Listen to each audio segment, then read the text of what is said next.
What's up, everyone? Happy Black Widow Day, and welcome to another episode of Metalcore Nerds. I am your host, Sean Mott. And I am your co-host, Joel Cupcake. And that's right, Sean Mott.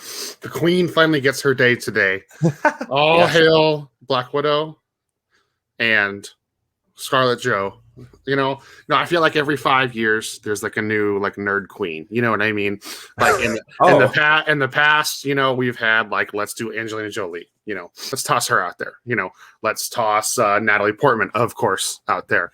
There's the OG Carrie Fisher. You know what I mean? Every 5 years or so, there's another one that rules and dominates. Well, Scarlet Joe's been doing that for 10 years. Coming strong, and she finally gets her own future film. And most importantly, we finally, Sean Mott, as The Rock would say, finally, we figure out what the fuck happened in Budapest. I'm ready for it, dude. Yeah, I fucking hope so. Well, dude, I watched an interview, and it was pretty funny. It was with the cast, I think, and it was most asked questions. I think it was for IGN. Yeah, and I think they asked David Harbour, who's playing Red Guardian, if we find out what happens in Budapest. And he's like, well, these interviews are awesome because I can't tell you anything. So we filmed in Budapest. So yeah, that was pretty much it. And I was like, well, I hope so. I hope we see what happens in Budapest. Yeah, I saw him say that he wants to do more Red Guardian stuff. So I'm hoping that he wasn't a Dark Avenger. He was, what was the other team that was based in Europe? I think it was Captain Britain and stuff. Yeah, I think he was just it was a Russian form of the Avengers or something kind of thing. Yeah, well, I think that's what he is even in this movie. Yeah, he's really? the Russian Captain America. He's the Russian. He was Russia's answer to Captain America. At least I think that's what it seems like, and that's kind of what I've heard. Is that what he is even in this movie, which is pretty cool. Yeah, I'm down for that. Same. I did hear something about this movie that the after credit scene is very important to the future of Marvel. I kind of heard more to that, but I don't want to say it because it's kind of spoilery in a way. We can talk about it after the show. Not about what exactly happens in it because I have no idea, but more of what it could affect, I guess, if that makes sense. But seems like even though the movie does take place in between a gap that we've already been accustomed to, and it's in the past, ramifications from the movie will affect the overall MCU. At least that's what the vibe I got. At least I would assume it's just going to give you your thunderbolts, and you can be real happy riding off into the sunset on your horse of being correct in this. I just want to see it, man. I don't even care about being right. I just want it so bad. It would be so dope. But next week, assuming Joel sees it before next week, we'll give a non-spoiler review of Black Widow, or at least I will, next week in the finale episode of Loki. And then I will be doing a full Black Widow spoiler discussion probably a week from Saturday with a panel of people, just like how I did the Zack Snyder's Justice League and Mortal Kombat. So that'll be really fun. I will have more info that next week sometime, probably after the finale of Loki, or maybe before that. Next week you'll get more info, but it's going to be next Saturday. It's going to be dope. I got some cool people locked in for that one. So damn, I wasn't invited for that. That sucks, dude. No, I'm just kidding. You already did. Don't be. I know. I'm just. I literally, I was about to say I'm just being greedy. It's like you're being. If Rob's in chat, he's probably have to call me out. So. I hope so. Oh, Corey said Winter Guard. Was that the name of the group, the squad? Oh yeah, that sounds about right. I couldn't remember what it was. Yeah. So there's a few things I want to get into before we break down episode 5 of Loki. This one I don't want to spend much time on it. I just kind of want a quick answer. There's been rumors. Well, not even rumors. Hugh Jackman posted a picture with Kevin Feige, and then Boss Logic posted a Wolverine thing. So now everyone's like, oh, is Hugh Jackman going to come back or come into the MCU as Wolverine as he played before? I just want to know, do you even want that? And then I will give my thoughts, and that's really it. I was wondering what you thought about that. Well, real quick, if we're going to answer this in a business manner, everyone is so jazzed on the other side of the board that Michael Keaton is back in DC. So I think Marvel on a business level having a response to that. Old Man Logan being the one kind of like, hey, I've already lived this life of a mutant. All you new mutants, pun intended. Like I can help you. I would love to see. So short answer is yes. I'm like, I just hope it's Laura. I hope X-23 is Wolverine in the new. Like, just don't even give me a male Wolverine, because I know that. Yes. I know that about at least 50 to 60% of the Wolverine fans out there, nobody, we're all so used to Hugh being Wolverine. It's not going to go over well to see someone new, even if he does a great job. It's going to be hard. So and you know what? Yeah. Wolverine is like, what I would say top 5 Marvel property, like character names. If you flip it and make Wolverine a girl, like, I think that's worth it. I think it's worth it. I think it's fair to Laura. I think the Logan was the best movie of like the pre-Feige times. You know what I mean? Well, not pre, but you know what I mean? Like before the non-MCU Marvel movies. Yeah. So like, I would love to see X-23 as that, and also like it's a different fighting style than we're all used to. A lot of the fancy martial arts stuff and some of that stuff now, but her just being a savage and then also having like the 2 claws in her toes, like in her feet, it just brings about a whole new level of like, what did I just watch happen on screen? Yeah, I'm with you on the X-23 thing. That's actually what I've been saying when people have been posting about it. I'm like, yo, bring the same actor, Daphne Keane, bring her from Logan, have her be the new Wolverine. That'd be fucking dope. Because like you said, it doesn't matter who it is. Like, there's been a ton of fan casting for Wolverine over the years, like Taron Egerton and Tom Hardy. Obviously, Tom Hardy is not going to happen because he's Venom. Yeah. That would be too confusing. Even if the universes don't end up connecting, the Sony universe and the Marvel universe, it would still be confusing. Mm-hmm. But I don't want to see Hugh Jackman come back at all, because he had the perfect send off in Logan. He fucking died. Spoiler for a movie that came out, 8 years ago or whatever. But like, I don't want the events of that movie to be undone. Really, I guess it could be a thing. Oh, I lost you, Sean. Uh-oh. Did my internet just poop out?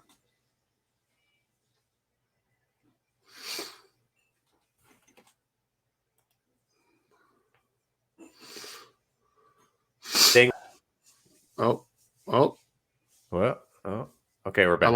I lost you. Okay. You disappeared. Corey said you were gone too. Okay. I think we're back. Hi, everyone. Okay. This is Joel Cupcake, and once again, I have hacked Metalcore nerds. Ha, ha, ha, ha. Ha, ha, ha, ha. I'm back. I'm here.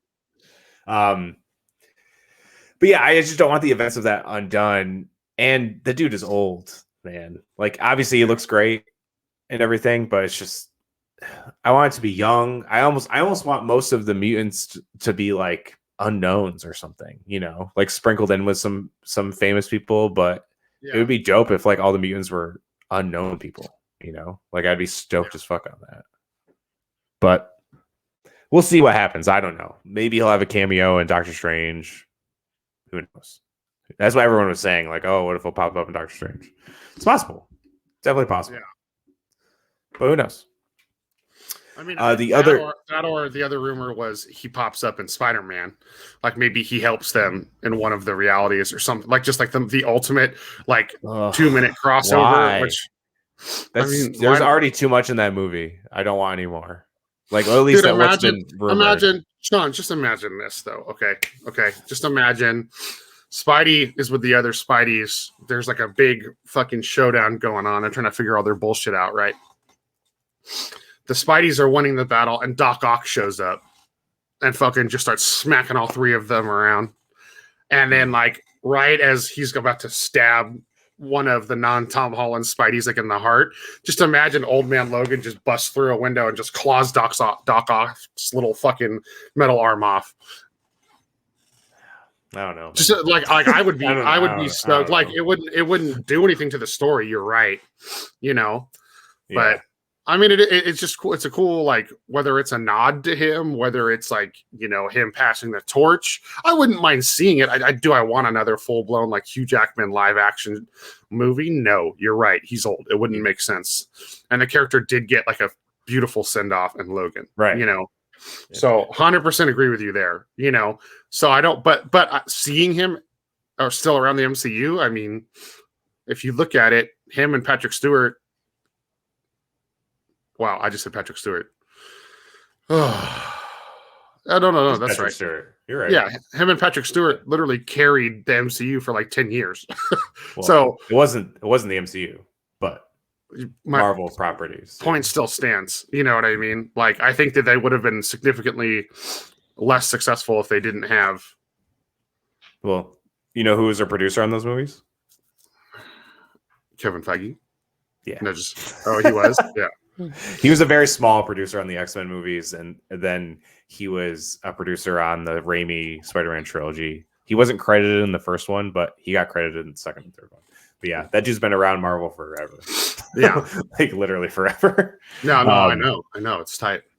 So speaking of Spider-Man, weirdly enough, before any trailers dropped, anything other than the title that we got months ago, they released a Funko Pop line, which is normal for superhero movies, but it's usually like right after the trailer drops is when they drop. That's kind of how it's been going lately. And then like the first wave comes out, and then when the movie comes out, like a little bit after, they release like a spoiler drop where it's like anything. That's like when the Cap with Mjolnir, Tony Stark having the gauntlet and shit like that, Korg, Fat Thor, all of those pops dropped after the movie came out to avoid spoilers and stuff like that. But this drop had 3 Spidey suits on it, 3 different Spidey suits, one being the one from Far From Home. Doctor Strange has the Eye of Agamotto, and he has a shovel. I don't know what's going on there. One of these suits is called an integrated suit, and it kind of looks like it's going to be like a multiversal travel kind of suit. And then there's the black and gold suit, which I know a lot of people are like super upset over the color of a Spider-Man suit because everyone wants the red and blue or whatever, but chill out. I don't know. Like there's a million suits that Spider-Man has worn over the years. He's also like hiding. You know, he's also hiding, so black's probably a little bit more helpful for him. And the gold is obviously a nod to Iron Man. You know, so like, I mean, my question is the black and gold suit a suit, or is it the Spider? You know, is it the fucking Iron Spider Mark II? Because I, for one, personally, I know Tony made that armor for him. Mm-hmm. Mm-hmm. You know, and he's on the run. He needs the thing that can help him the most. I like seeing the Iron Spider armor on the big screen. Like I was like the highlight. Like I've always loved Spider-Man, but I loved the Civil War run, and I loved the way the armor adapted, and just like how it was. And it's like I would love to see it back. I really hope I'm sure black and gold's not going to be Mark II. You know, it seems like the integrated suit that was it was like red and blue and gold, and like the logo was like gold. Yeah, there was a toy where it looks like he has like the Iron Spider arms, but the gold is missing. So someone was like, "Oh, what if the gold like extends out into the arms?" Oh, that'd be you know what I mean? Like insane. And I was like, "Yo, that would be fucking wild." I mean, it would make sense. Yeah. I mean, like how cool would that be? Like just like fucking comes out like I love it because I know eventually he makes the Mark III armor when he gets into like all like the gnarly, like way deep in the comics, but he gets rid of the claws don't exist on the Mark III armor. Yeah, like he got rid of them. Because at this point he had the Homecoming suit, then he got the Iron Spider suit, and then he made the new red and black suit in Far From Home, and he had the stealth suit, I guess, too, if you want to count that one that he wore for a little bit in Far From Home. So he's already had 4 suit, 5 if you include his like fucking DIY one. in Homecoming. Yeah, you're right. You know what I mean? So even that, it's like on top of that, there's 2 more. It's like we're already gonna have 7 Spider-Man suits, which is cool to me. Like I don't like that's fun. It's fun to have like all these, because the Spider-Man game, you can pick like any suit imaginable, and it's awesome. It's so sick. You're like, hey, I want to wear the Secret Wars suit today, or like I want to wear the Raimi-verse suit today. Like that's sick. I'm still a sucker for just symbiote Spider-Man, dude. Like I'm still a sucker for it. Oh yeah, I guess someone did say, and I guess that's fair. Like I was hoping they would save like a full black suit until we got like the symbiote Spider-Man, which is fair, but we'll see. We'll see. I think we got a lot of time before that happens, or at least a few yeah. years. At least a few I don't know years. if it even ever does happen. I think it will. I really do think it True. will eventually, but I think we got a few years at least. What if Toby shows up in the black Spider-Man suit? You have my attention. Because the symbiotes obviously know about multiverse and space travel and time travel, as has been revealed in the comics lately. Like their species is more powerful than we think. You know? Yeah, maybe. I mean, also, I had a crazy theory because Doc Ock is the one that, you know, it seems like the implications are that the orb that Doc Ock creates in Spider-Man 3, like the fucking, remember the thing he's trying to build? That imploding, the big power source or whatever. That imploding is what's going to cause the rip in the Spider-Man's universes. I forget where I read that, but that's kind of like the assumed plot point. So what if Doc Ock is actually not a villain and actually is trying to help them repair? You know, what if Doc Ock lost something and all that, or some bullshit? Or cool.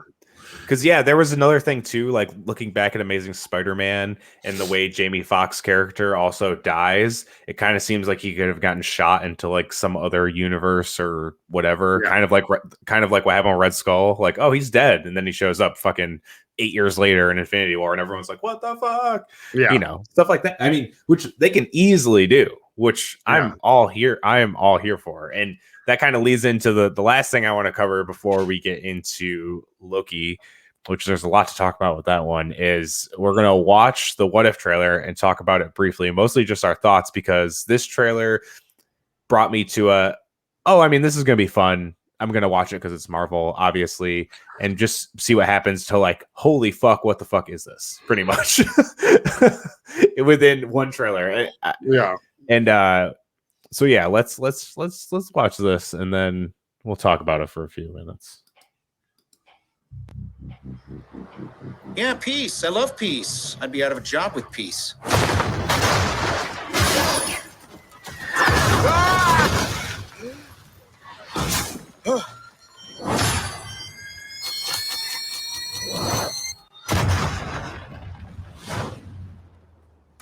Do we know each other? Crazy. Time.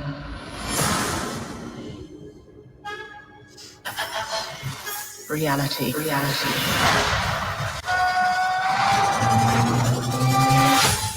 It's changeable. Where you want to be? Thor and the Guardians. I know, I love it. And Gamora with Thanos' blade. Full armor. Universe is different. Each one unique. Slow down a little bit. There's a few people in the room that don't understand. Not me. I get it.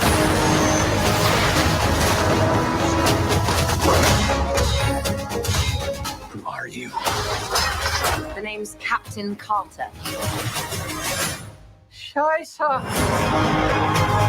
Enter the multiverse. Woo.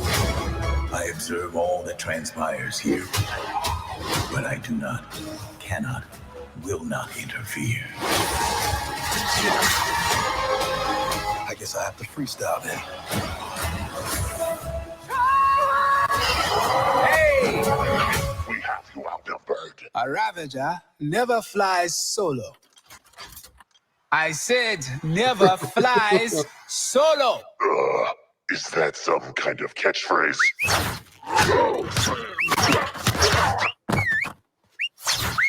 You had me worried for a second. Journey to face the unknown and ponder the question.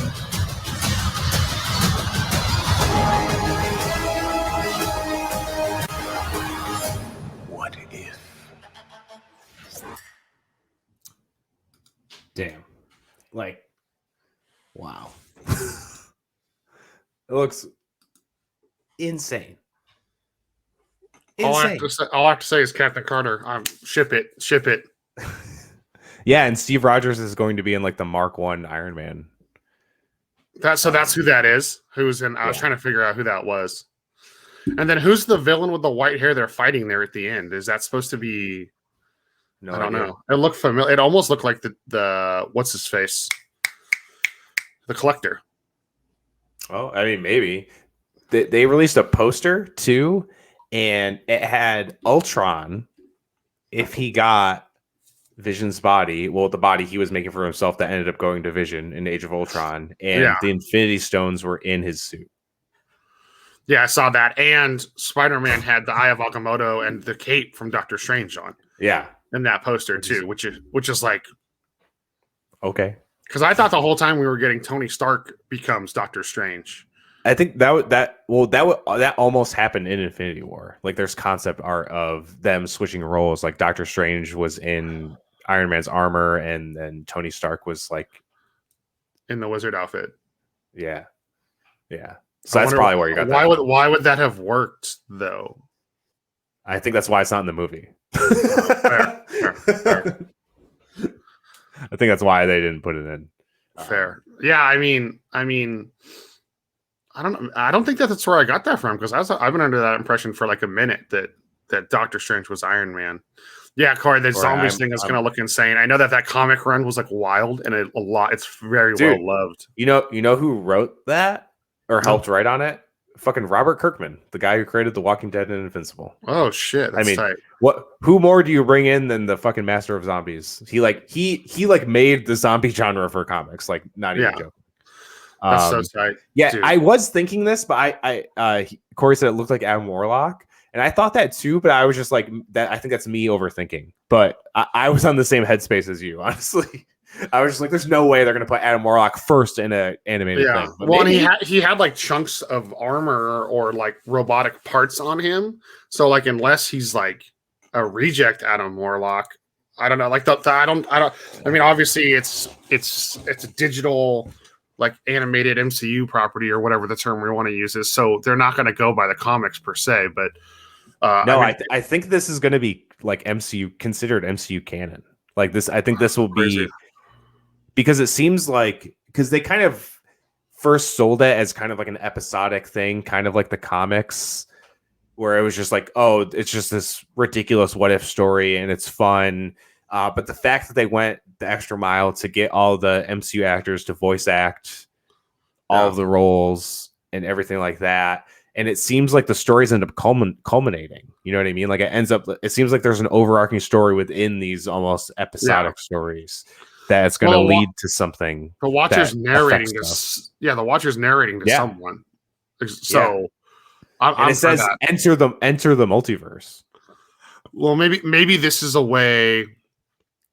But Corey said it'll be canon as far as alternate universe. Well, I think this is a way for them to introduce the multiverse and explain it in a drawn out sense. You know what I mean? Like to the average watcher, or something like that. But I was going to bring this up too. Corey said also Chadwick Boseman heart. Yeah. Yes, I believe this is the last performance we'll ever see of Chadwick Boseman. Yeah. If not the last one in that, it is his last as T'Challa, which is, I'm guessing that's why they put that big stinger scene in as like a big, tribute to him and a big draw to the series, saying like, hey, but yeah, that's his scenes are gonna crush me, I think. I was crushed watching the trailer. I was crushed watching the trailer. So who was supposed to be Yondu in that scenario? Was that supposed to be Chris Pratt? It's just Michael Rooker. It is Michael Rooker. Okay. Yeah, I think it's just the same Yondu. It's just if T'Challa ended up being Star-Lord and like he got plucked from Earth instead of Peter Quill. Yeah. But it seems like the Guardians, even like that quick flash, Thor was in the Guardians. Gamora, like you said, had Thanos' armor and sword. Like, great. Drax is a part of it too. Like, this seems like it's gonna be a wild time. It's gonna be fun. I wasn't going to do an after show. I was probably going to do what I did for Invincible and just do a longer episode. Recap. Yeah, like when it aired. But it seems like there's going to be a lot in these episodes. So true. I feel like it's a must. I mean, I'm here for it. In the farthest reach of my hopeful brain. I am. Her name is escaping me right now. The lady that played Peggy Carter. What's the actress's name? Haley Atwell. Thank you, Miss Atwell. I think she deserves. I think she deserves like her time to shine. Like, Agent Carter on ABC. Like she did. I like your Star Wars Blue Milk Cup. Agent Carter on ABC. Like, I know that they were pigeonholed. I know that they only had certain resources and certain stories they could tell. Those 2 seasons were great. I loved it. It was like I loved it way more than Agents of S.H.I.E.L.D. and some of the other like loose Marvel-esque properties coming out then, you know? We can call it Marvel Television because it's now defunct. That's like what it was. Yeah. So the same guy produced almost all of them, even I think some of the Fox ones that weren't, because it was like a whole different umbrella. But yeah. So I love that. So I would even love to see like a future, like maybe they do a crossover and we get Sam as Cap, and he's some crazy shit's going on with the multiverse, and boom, fucking Peggy pops out as fucking, as Captain Carter, which seems to be the name they're using for her. Which I get it. I don't think a lot of people I know are hoping for Captain Britain, because then eventually we'll get the real Captain Britain in the next couple movies. But I get the whole Captain Carter thing because it makes more sense from like a average and the Captain Britain thing. Yeah, and the Captain Britain thing is more of a magic kind of. Doesn't he like fly and shit? Like he's not like he has like magic. He has like magic. Yeah, he has like magic powers, and he goes to like a different realm, and it's like a mantle that can be passed down. There is women Captain Britain. I think like it might be Psylocke in the new X-Men run is Captain Britain. It might not be Psylocke. I could be completely wrong. But a mutant in the new run is Captain Britain. Oh yeah. He's like Shazam. But he calls on the sword. It's almost like a He-Man thing, isn't it? Or something like that. Like it's almost like he has the sword and it's like I have the power. It's like a mix of Shazam and He-Man. I think I could be wrong on that too. But that's incredible. I'm living for that. Oh yeah, because I think the sword is Excalibur. I think. Right? I don't know. You guys are really far off my knowledge path. The only thing I know of Captain Britain is mostly the stuff that I've read in the new X-Men run, which I'm not even close to up to date with. So on the note of X-Men, I saw a really interesting. It was one of those like really outlandish websites, so I didn't send the article to you. But there was something with like the multiverse and the quantum realm, and kind of how like the quantum realm exists outside of space and time. So there's obviously certain energies that aren't affected by the rules of the multiverse. And someone did like this super like down the rabbit hole theory that the first mutant we're going to get might actually be Gambit, because like the psionic energy he uses to explode the cards, he can like use the energy burst to like just show up wherever he wants. So like he could be immune, like that could be who's helping Spidey travel, because he's like he doesn't get sick or whatever from traveling through multiverses. Like he can just do it because he can just rip the holes open himself. And I was like, this was like a huge reach. Don't get me wrong. I mean, listen, I got Olivia Munn-'s Psylocke, so I can check that box off. Like, just give me Gambit, dude. I want a Gambit. Like it's. I honestly think Do you want it to be Channing Tatum though? I mean, I wouldn't say no. Fair. I wouldn't say no. I mean, I definitely think you could go with someone that's a little bit like more suave, smart-assy, But like Channing Tatum would do the role justice because he wants the role. You know what I mean?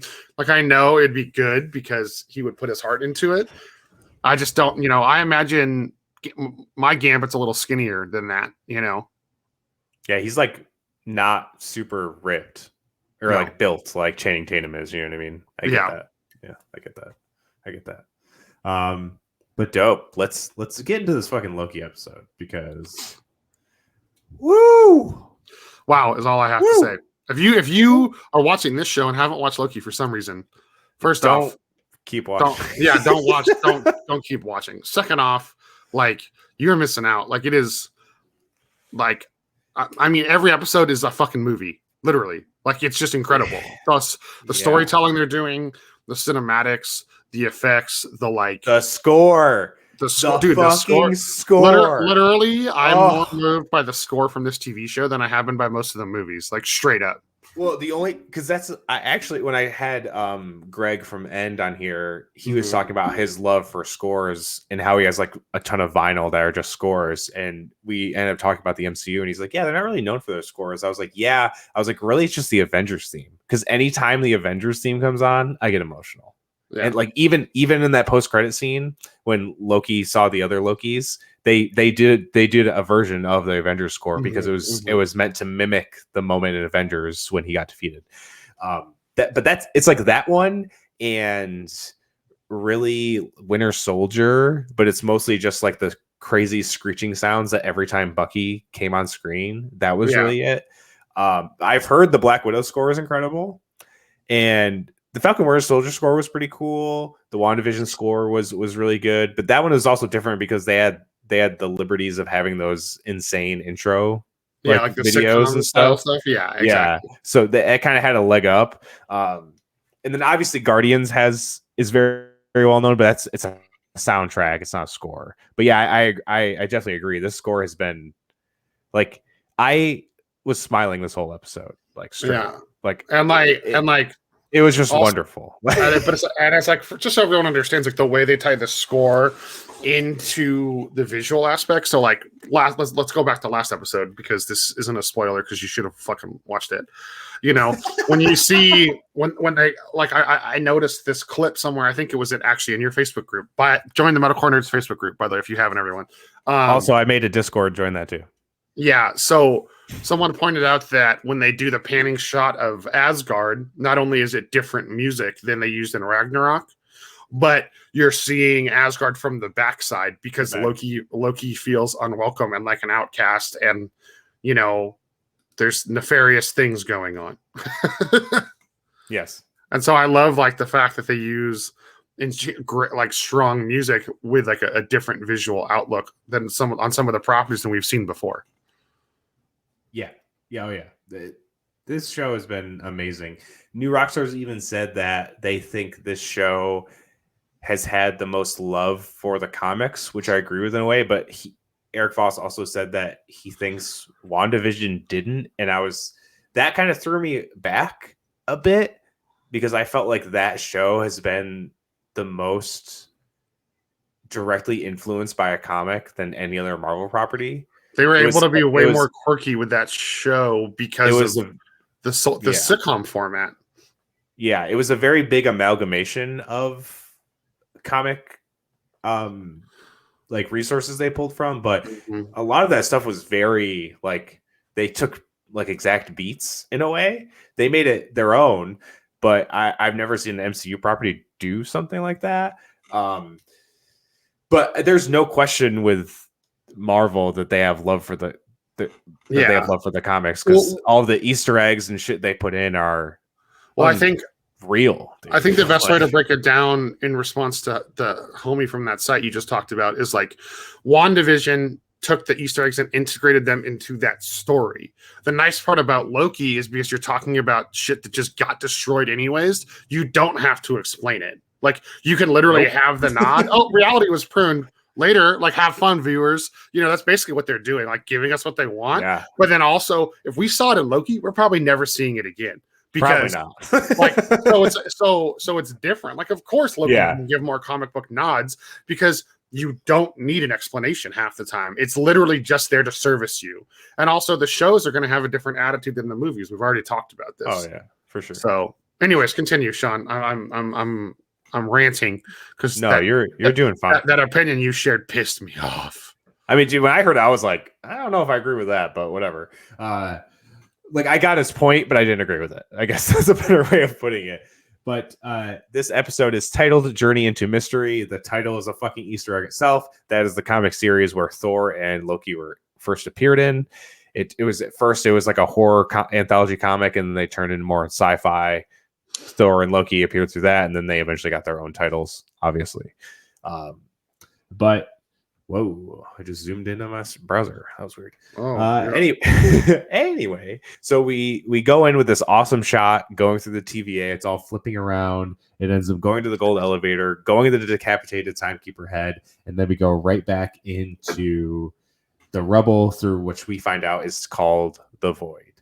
And we see Loki right back where we left him off in the after credit scene. And an interesting note. So by the end of this, we were going to talk about who could be the big bad of this series. I have a few options that it could go, and a theory that I actually like. It's not my theory, but it's one I like the best that I heard. But adding to the Kang train that we've been on these past 5 weeks, that we've been on very hard, and all of the internet is on very hard. And I'm going to address this whole thing of expectation versus reality. And I did it with WandaVision, and I'm going to do it again at the end of this. Because I feel like the finale of WandaVision got very unfairly judged because people didn't get what they wanted. And I feel like that's very dumb because that finale was one of the most beautiful things Marvel's ever done. I mean, all week people have been talking to me about Loki, whether because they know I'm on your show or not, and I'm like, we're not getting Kang. That's the whole thing. It's like I'm fully prepared. The Kang train is driving off a fucking cliff into the void and never. Listen. Like, as long as we don't get a Loki, like the last thing I want is another Loki, unless the Loki becomes like, what is it? He Who Remains or whatever, Yeah. Like, unless it's some sort of twist like that, I don't want it to be. So as long as it's not a Loki, we're not getting Kang. Like, I'll just say that now. I know now's not the time, but also on that scene. So when they pan the city, Sean, the first building is on its own outside of the rest of the rubble dropped in and hasn't been like consumed by anything. And like that building looked familiar to me for some reason. Someone brought it up, and it's like a historic building that got like blown up. It's like something from history.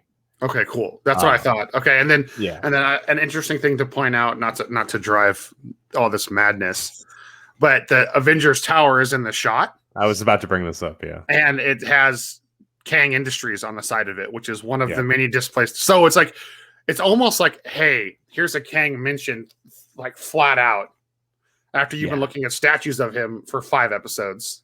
Well, obviously they weren't statues of him, but you know what I mean. They are definitely being like, hey, this looks a lot than me. Yeah, so. We'll see.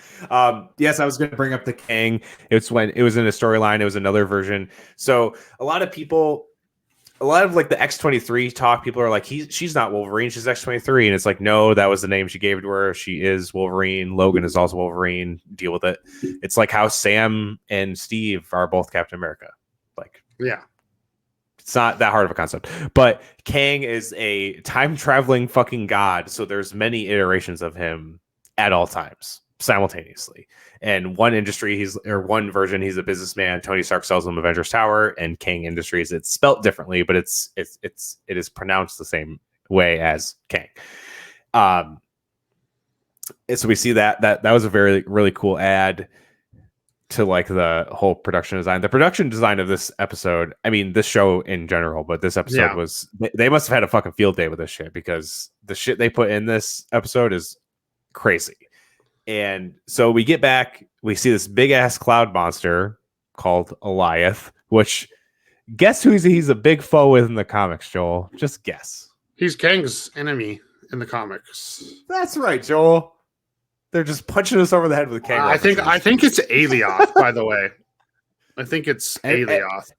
Everything I heard, everyone said Goliath. I mean, they say Goliath in the show. Okay, yeah, because when I at first I thought it was Goliath, and I was like, the dude, like Lawrence Fishburne from Ant-Man and the Wasp. I was like, what? And once they said it again, I was like, oh, Goliath. Okay. Yeah. Okay. Yeah. No, I mean, that's fine. When I looked it up online, it looked like it was supposed to be pronounced Alioth, but it would make sense that it's Goliath. That's what I remember hearing too. So, anyways, continue. Yeah. And the look of it is very comic accurate. It looks like a fucking giant purple cloud. So that's cool. Yeah, it just consumes everything. Yes, exactly. Then we go back to the TVA. Sylvie and Renslayer. Sylvie's like, I need answers. At this point in the show, after this scene, Renslayer says, I don't know who's on top of the TVA either. And she said, oh, hey, when you get pruned, you don't die. You go to this place called the Void that's near the end of time, where they can't affect anything in this timeline, pretty much. And when this scene happened, I was like, okay, so what if Renslayer is really behind everything? But later on, with other things that happen, it makes me think that she's not. But at this point, I was like, oh, she could be the one pulling the strings of the whole thing. Like, she's been the big dog the whole series for TVA wise. Everyone answers to her. Yeah. And, we didn't really get a shot of her reaction when the timekeepers were revealed as fake, but it kind of didn't really seem to phase her that much. But like I said, later events in the episode kind of seemed like it did. She just didn't show it. We go back to the Void. Loki's asking a million questions in pure Tom Hiddleston fashion. I love it. We're all like, what the fuck is going on anyway? So it's like he's kind of being us. They reveal that, the same kind of repeating in a different perspective of what Renslayer said in the scene before, saying that pretty much anything that comes here alive disintegrates. And as they're walking to their lair, you see a spaceship in the back, or it's actually Red Skull's spaceship from Captain America and the First Avenger. Wild. Then we learn that Kid Loki's... That's hilarious. Yeah.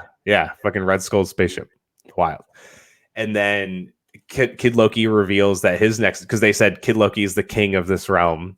And, Loki 2.0 is like, why? And he's like, oh, his next event was he killed Thor. Which I was like, oh, fuck. All right. Yeah. And then before they get into the lair, they see a giant yellow jacket helmet, which is the villain from Ant-Man, Darren Cross. Mm-hmm. And then we see the fucking Thanos copter. I can't believe they put the Thanos copter in this. Yeah. If anyone doesn't know, that's like the most quirky story ever. Yeah, basically, in one iteration, Thanos had a helicopter. That's how I got around. That's it. Yeah, he had a helicopter because and it says Thanos on it. Yeah, he had a helicopter because some like sea-level Spider-Man villain for some reason had the Tesseract or the Cosmic Cube or something, and Thanos. Oh yeah. It was the whole story was him getting the Cosmic Cube, and so he's fighting a regular ass, like he's trying to get a regular ass villain and blend in, so he makes so he gets a Thanos copter. It's just one of those like super wonky, like from the 70s, 80s comics, and they put it in. Yep. I feel like that run is the one where he also gets arrested. Oh my god.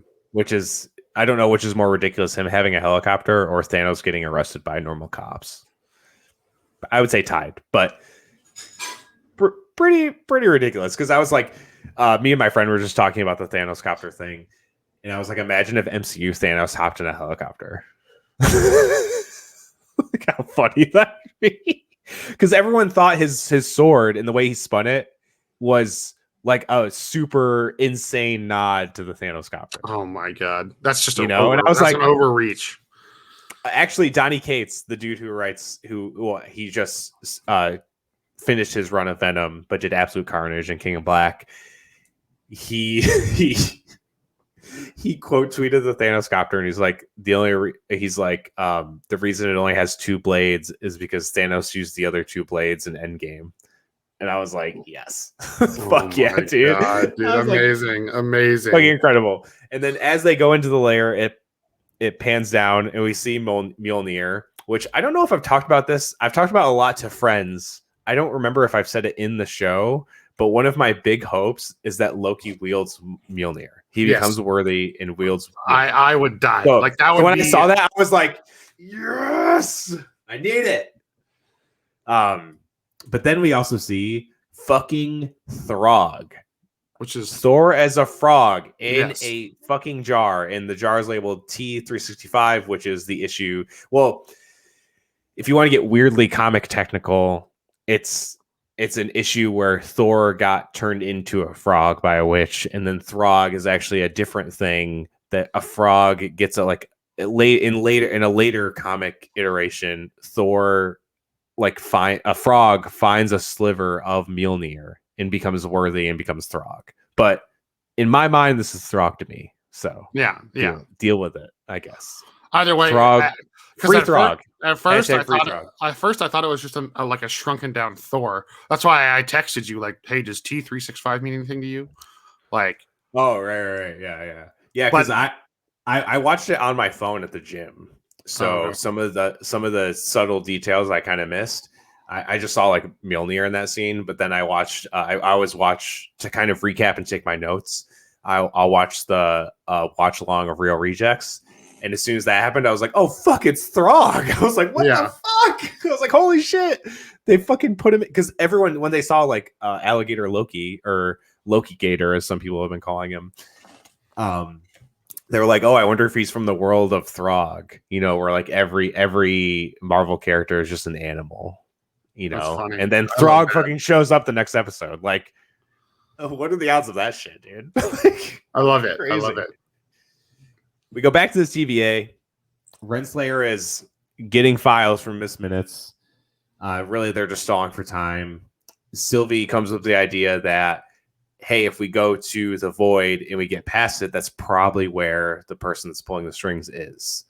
They kind of make up that there's a void time craft, but they're obviously taking too long. And Sylvie's like, you know, like where whatever. It was obviously just a stall, and it was just her stalling for backup. The Minutemen come in. Sylvie hides behind the judge desk, altar, whatever the fuck, and you know she's just like, just come out. I'll put you in a nice little time loop. Sylvie, she's like, even have good memories. She has just one. What I'm hoping is she's referring to that moment she had with Loki, and she prunes herself. Agreed. Which the Minutemen know nothing about the void. They think when someone gets pruned, they're gone forever. Mm-hmm. So they're all like, "Holy fuck! What the fuck did she do?" You know what I mean? And Renslayer's just like, "Cool, I don't have to deal with her. See ya." Yeah. Well, so hold on. Let's pause here real quick. There's two things that have been irking me throughout the series. Is there's definitely times like that happened, and there's other instances where like it's almost like some of the TVA people know what's going on other than Ren, because like when they're all yelling in the episode before, figuring out like what's going on with Mobius and everyone, and it's like, oh, it's all fake. Like all these guards just obliviously, like they just don't listen to anything anyone's saying and just listen to Renslayer. Almost like none of these accusations are shocking to them, you know? But then for Sylvie to prune herself, and then these guards are like, what the hell? So have like maybe Sylvie bombed all like the loyal timekeepers. You know what I mean? Like there's so many like things going through my head about all these little things I've noticed in the series. Well, I think some of that stuff can be not a lot of those things. The only thing was Mobius said, "Hey, Loki said that the TVA is lying to us." That was the only thing he said in front of other Minutemen. Because as you see, Hunter B-15 takes Sylvie to somewhere where she can use her magic to fully reveal everything. Yeah. And then the big altercation is in front of the timekeepers, which, you know, no Minutemen other than the ones that fucking died up there have no idea about, you know? So it's almost as everyone's just oblivious, because they are. Like even Mobius was completely oblivious until he found out like, oh, wow, I am getting fucking lied to, and there is more that's going on than this. Mm-hmm. So I think it's kind of, if I had to like have a retort to your nitpick, I think that would explain it. Maybe but yeah. that is a fair assumption. And also, I'm not saying that she's the big bad here, but Miss Minutes knows way more than she leads on to. Oh, yeah. Like she's more than just an AI. Sure. Like I'm very curious how she truly plays into this whole thing. And I don't even know if we'll find out next week. We might, but we might not. you know.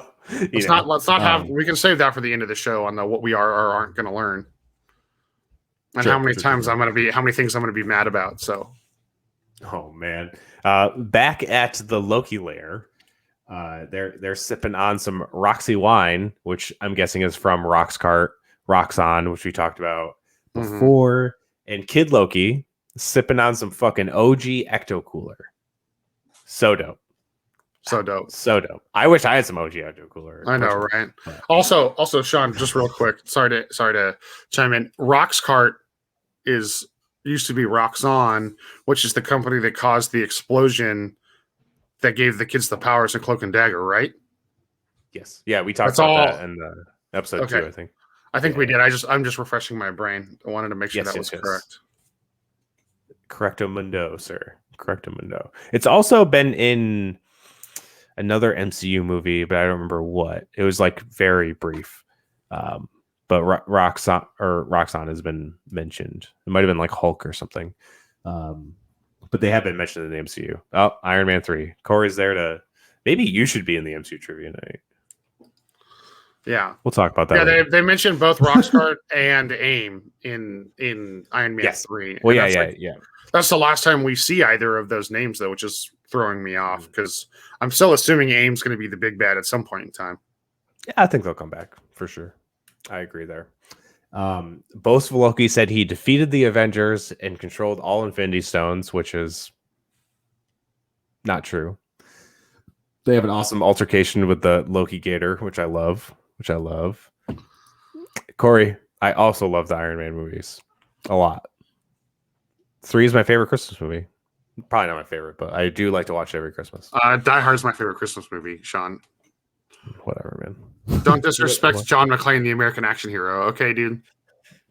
Oh, boy. I will not take any Die Hard slander out of you, Sean Mott. Like, I just don't care about Die Hard. I have nothing against it. I just do not care about it. I suppose what's next? You're going to say the same thing about the Rocky movies? No, I love the Rocky movies. The Creed movies are better though. Well, I mean, they tell different stories in different times. But anyways, we're off subject now. Yeah, now we're way off subject. Classic Loki revealed that because Loki brings up we're all supposed to die, right? We're all supposed to die by the hands of Thanos because he thinks they're all variants of each other.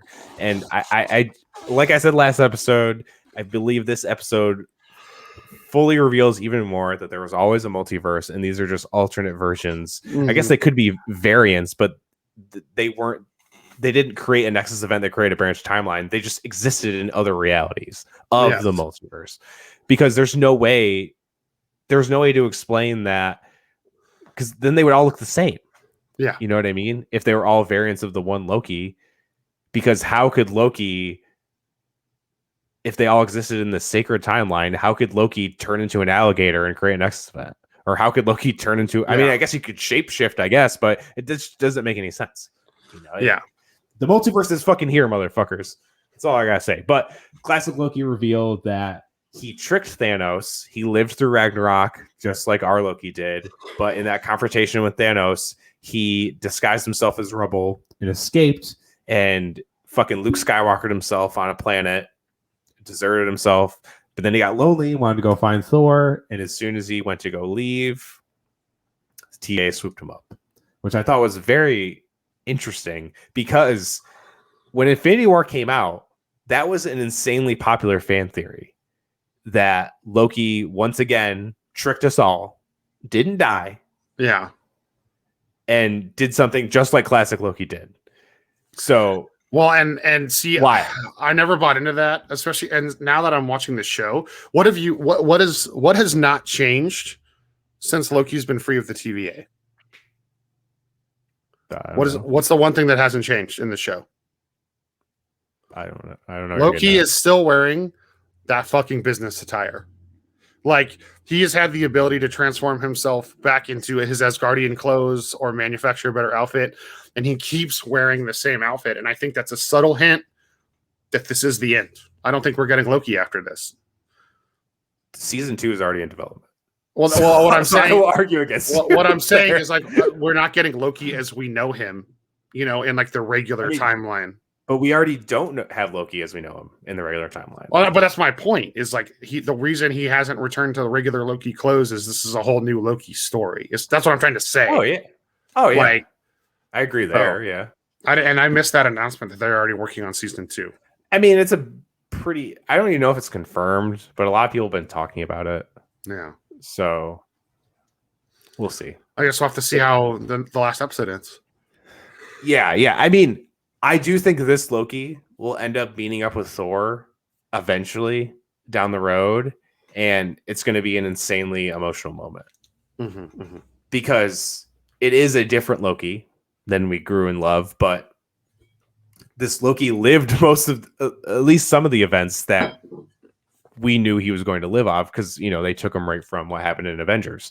So it's like it is Loki, but it's not Loki. You know what I mean? It's like you said, it is a new Loki, but it is a Loki that lived some of the events that other Loki lived. So, and he knows, and he knows full well what happened. Like, him and Thor kind of, turned a new leaf, and his mom died, and fucking all of Asgard got destroyed, and everything like that. And after this episode, I feel like they've redeemed him further than Ragnarok or Infinity War did. Yeah. Which is crazy. But they're talking about, he also talks about how he doesn't use daggers anymore because it takes away from his magic. That Loki decides, hey, we need to take down the TVA. Sylvie needs my help. We will defeat Goliath, and that'll solve all his problems. Pretty simple mission, you would think. He goes to leave the lair, and then he is greeted by President Loki and a fucking army of other variant Lokis. After that, we go back to Sylvie. She wakes up in the void, starts running away from Goliath as it's chasing her. As she's doing that, she seems to sort of connect, and there's a flash of what we later see in the episode, the castle and everything like that. So that kind of sets up the whole events of the end of the episode. As she's running away, Mobius pulls up in a fucking pizza delivery car and saves her. I don't know if that's some super insane nod to something, but who knows? I don't think it is. I was really hoping he was going to pull up on a floating jet ski or something ludicrous. You know what I mean? Like that would have been amazing. He's just like flying on a jet ski. Like, hey, let's go. Come on. A hover jet ski. Oh my God. That would have been something else. They drive by a Sphinx, which that's the leak scene I said. Another reference to Kang. He was a pharaoh called Ramatut in one of the iterations of himself. He also used the Sphinx as a spaceship. So more Kang train there. More to the Kang train. We go back to the Loki lair. Boastful Loki reveals that he sold them out so he could be king. President Loki goes, nope, I'm going to be king. And then his army turns on him. Classic Loki behavior, to be honest. Oh, dude, that like that's like a short 3-5 minute scene, but that alone was worth it. You know what I mean? All hell breaks loose. Fucking Loki Gator bites off President Loki's hand. An insane scene. And then pretty much classic Loki shows off his badass magic a little bit, and they end up getting through a portal, which is sick that he can conjure portals to teleport. Not only can he conjure those illusions, he conjures the portal to get them out of there. Yeah, which is awesome. Well, I want to point out that the hand that got bit off is the same hand Luke Skywalker got bit off. So it's like, it's supposed to be a Star Wars and a Doctor Who homage. Did you not know this? Every movie in Phase 4, someone got the same arm cut off that Luke Skywalker did as an homage to Empire. Every single one. That. Yeah. Crazy, right? So like there's always a scene where someone's losing an arm, regardless of who the person is? Yeah. I didn't think about that. That's crazy. Every movie in Phase 2. It's wild. That's awesome. Yeah. I don't know why they picked Phase 2, but they did it. So it's like, it's another addition to exactly what you said. That's so tight. It's awesome. I love it.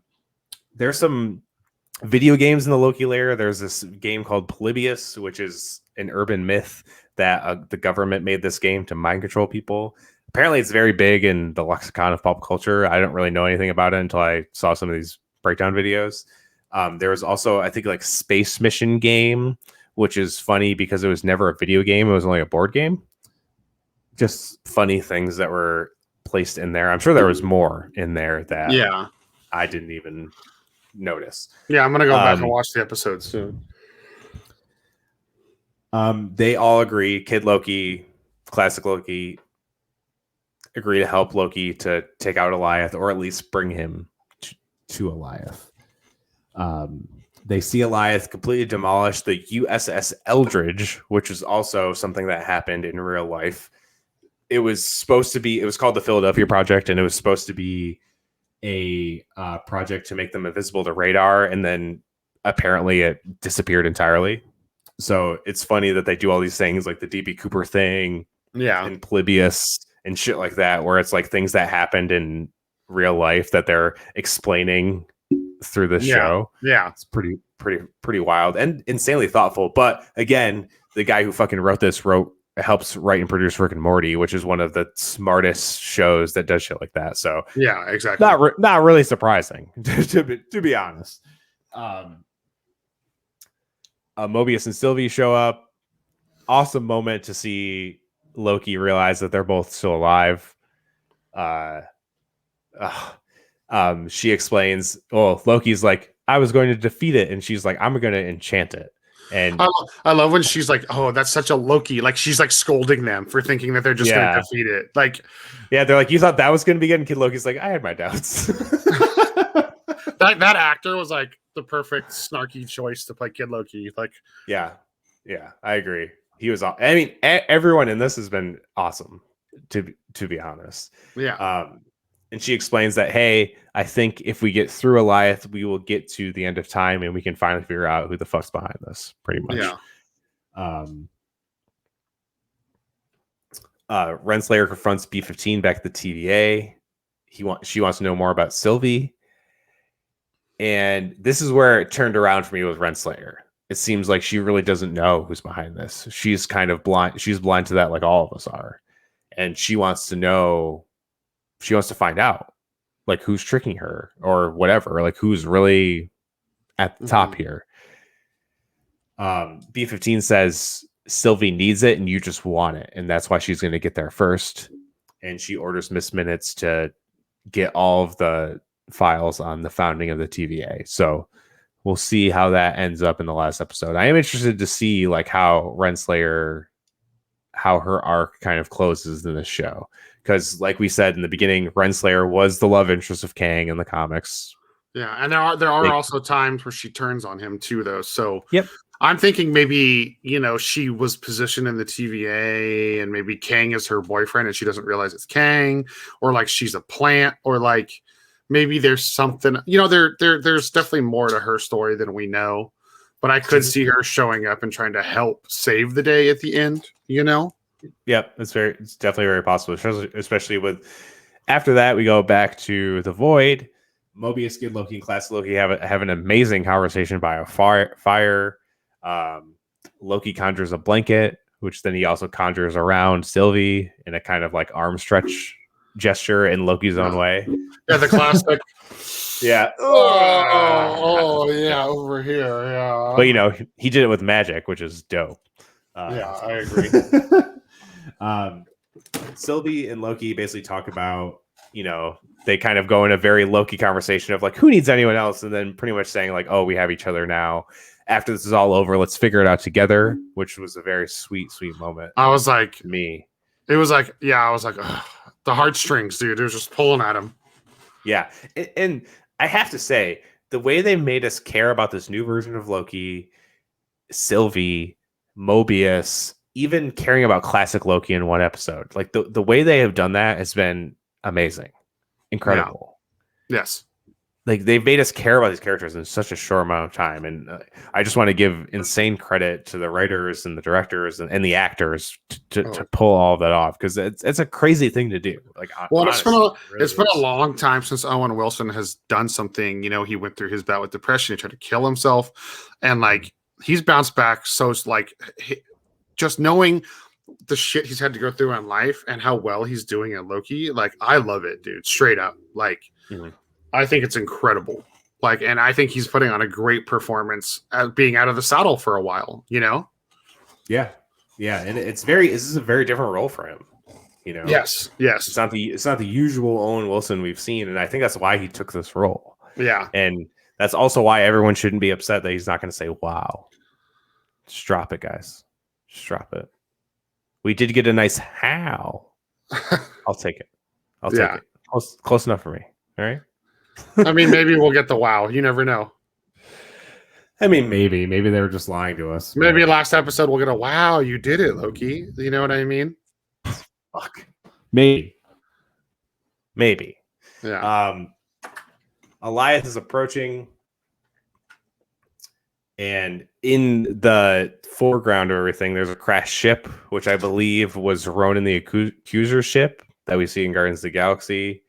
And then you also see a fallen statue, which looks like it's the head of the Living Tribunal, possibly, which is wild too. They, like I said, they put a lot of wild shit in this episode. Yeah. Oh, also you see a fallen helicarrier, which I think has the Hydra logo on it. So it's like Shield's ship. Yeah. But the Or Hydra. the Hydra. logo. Yeah. Wild. Loki 2.0 says, "Hey, I'm staying with Sylvie to help." Mobius, he gives they give the temp pad to Mobius. Mobius offers Kid Loki and Classic Loki a ride to somewhere else. They say, "This is our home. We're going to stay here." And Mobius goes and leaves the temp pad. They ask what he's going to do. He says, "I'm going to burn this to ground," which is a callback to what Loki said in episode 1. Yep. And he goes to shake Loki's hand. Loki gives him a hug. That was like, I was done when that happened. Like the fact that they're like, well, hey, we're friends. We're friends. You know, I was just like, I still think Shot in the Dark that Mobius is a Thor variant. I still think that that's a possibility. Hence their connection. I just think that we might find a million Mobiuses in this last episode, or multiple Mobiuses, because in the comics he's like a clone. Like it's like a Agent Smith kind of thing. There's like a million of them. But maybe not. I don't know. That's just a wild guess. And if I get to see multiple Owen Wilsons interacting with each other, I'm here for it. Definitely here for it. Fair point. Fair point. Definitely here for that. He leaves through the time door. They go off to, Kid Loki gives Loki his sword. They go to face off Eliath. They know they need a distraction. Loki tries a distraction, makes the sword turn on fire. It's not working. Heading straight towards Sylvie. It looks like this thing's about to eat Sylvie up, like just straight up devour her. And then this might be my favorite moment of the whole show, to be honest. Oh, it was mine, 100%. Classic Loki conjures a full-scale Asgard, an illusion of Asgard, full with lightning bolts as a tribute to his brother Thor. And dude, like, I was just so much like, yes. Yeah, like this is like it was incredible. Like we've both been talking about the powers and Loki getting stronger and all this stuff, and it was like you see him do this, and you're like, finally, dude, like holy shit, dude. And then like as Alioth, I know you're about to say this, he starts crunching it.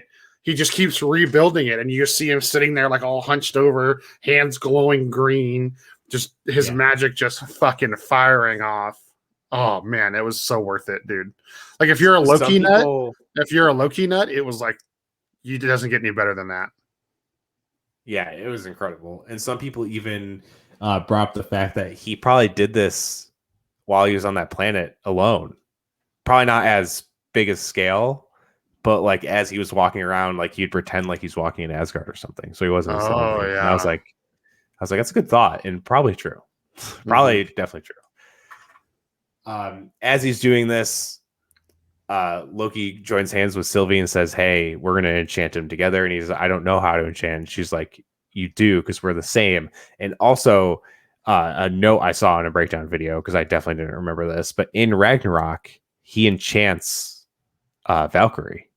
He's the reason she sees that vision of the other Valkyrie dying, because he enchants her.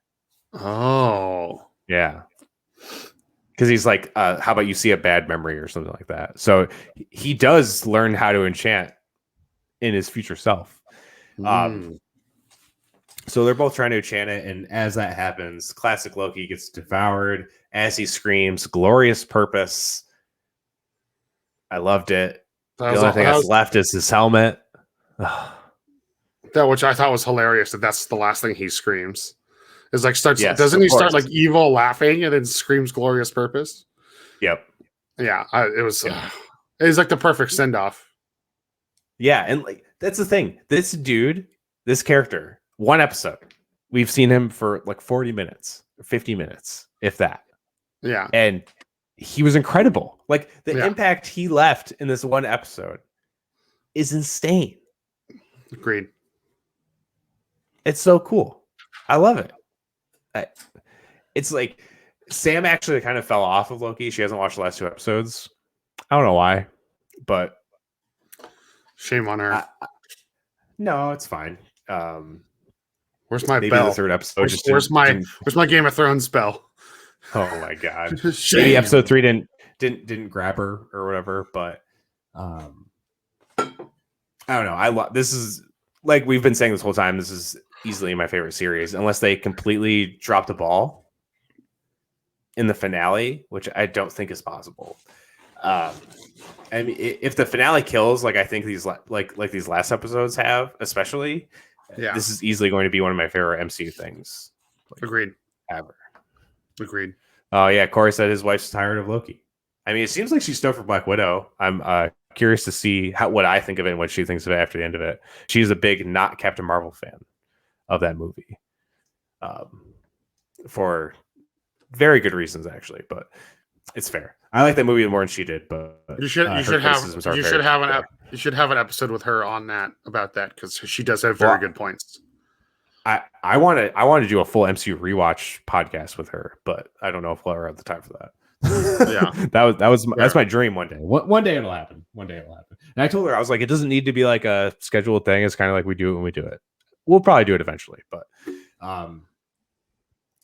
back to Loki. R.I.P. Classic Loki. You will not be forgotten. You're amazing. I love you, Richard E. Grant. You're incredible. As that's happening, it finally gave him just enough time to enchant Goliath, and it opens up a portal to what looks like a castle with a big dome on it. Yeah. Floating in this crazy space, which I know you've said does look like realm. I think it's in the quantum realm. Yes. Probably also, not, but maybe. Also, Sean, you missed a very important part. When the Lokis first hold hands and look at each other, he does the vision, and then Loki looks at Sylvie and goes, "How's he doing that?" And she goes, "I think we're stronger than we realize." Oh yeah. And then that's when they do their shit, or they each grab a part of his smoke and enchant him. Yes, you're right. That was a really good moment. So after that, the credits roll. No press credit scene, which makes sense because I don't think they really want to tease anything for this last episode. No. Definitely wanted to leave us hanging pretty Yes. hard. Yes. So who's in this fucking castle? All right. Well, first thing to point out is there's actually a ship flying around.